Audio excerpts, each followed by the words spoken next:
Hi అండి. ఈరోజు full shopping mode అనమాట. కాస్ట్యూమ్స్ మీదకి బ్యాంగిల్స్ తీసుకుందామని వచ్చాము మ్యాచింగ్. సో వాటి మీదకి తీసుకున్నాము. ఒక షాప్కి వెళ్ళాము. అసలు కలెక్షన్ ఎంత బాగుంది అంటే థ్రెడ్ బ్యాంగిల్స్లో ఇంత ఉందా కలెక్షన్ అనిపించింది అనమాట. కాస్ట్ అయితే రీజనబుల్ అనిపించింది. అండ్ ఇవి వచ్చేసి హల్దీకి అనమాట. ఇందులో ఒక 3 పైర్స్ పక్కన పెట్టాము. అందులో ఒకటి ఫైనలైజ్ చేసుకుందాం అని అనుకున్నాము. ఇదైతే చాలా క్యూట్గా అనిపించింది. Baby pink and white. అవి కూడా స్పాంజ్ మెటీరియల్ అనమాట. నెక్స్ట్ ఇవి వచ్చేసి జ్యువెలరీ, పాపడ్ బొట్టు, నెక్స్ట్ ఇయర్ రింగ్స్, అవి అటు ఇటు కదిలిపోతూ ఉంటాయి కదా. సో అలాంటి వాటిని సెక్యూర్ చేయడానికి ఈ స్టిక్కర్స్ వాడతారనమాట. ఇది వచ్చి సింగిల్ పీసే వస్తుంది. సింగిల్ పీస్కి మనకి 10 స్టిక్కర్స్ ఉంటాయన్నమాట.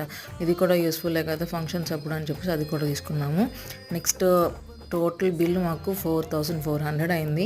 సో ఇంత చేసినందుకు బ్యాంగిల్ బాక్స్ అనేది ఫ్రీగా ఇచ్చారనమాట. ఆల్రెడీ మేము సెట్ చేసేసి పెట్టుకున్నాము, మళ్ళీ హడావిడి ఎందుకు అని చెప్పేసి. అండ్ ఇది ఈ కాస్ట్యూమ్ మీదకి బోర్డర్